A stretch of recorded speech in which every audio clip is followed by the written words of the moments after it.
Okay, so this is a DS KIS 603 model.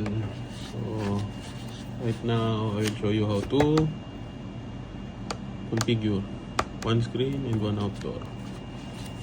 So for this one, we need to power up the device using PoE switch. Okay, and the other for the screen.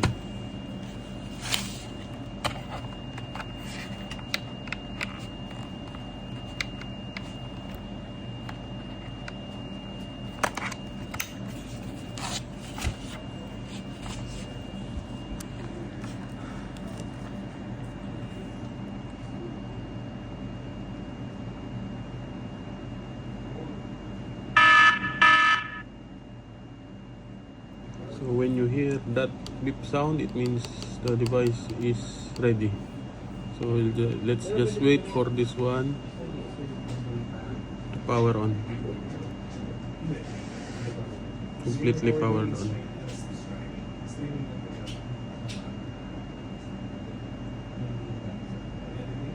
Okay, so this is the new configuration.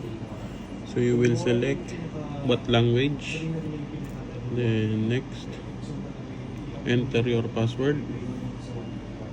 I'll put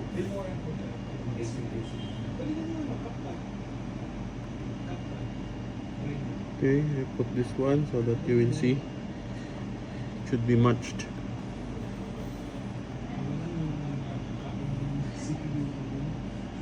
Okay, both of them have the same password. Activate.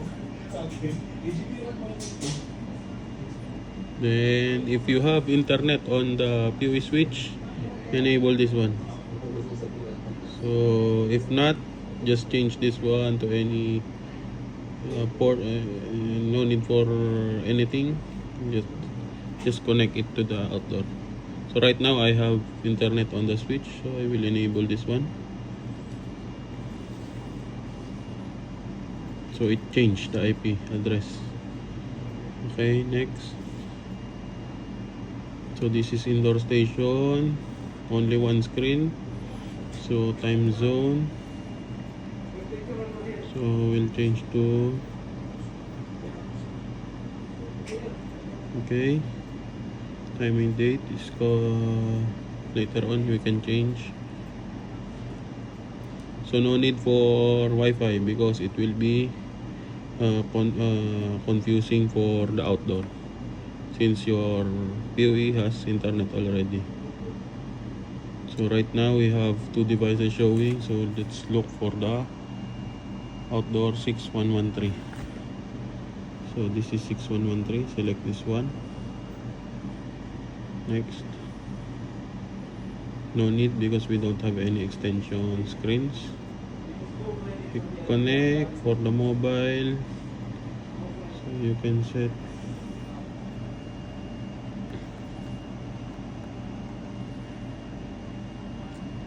okay and finish. So it will just take few minutes or few seconds. Configure.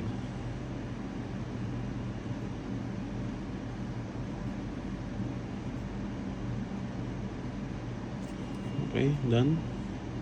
So you see here no warning sign, so it means it is connected to outdoor. So let's see. Okay, so it's opening. That beep sound means open.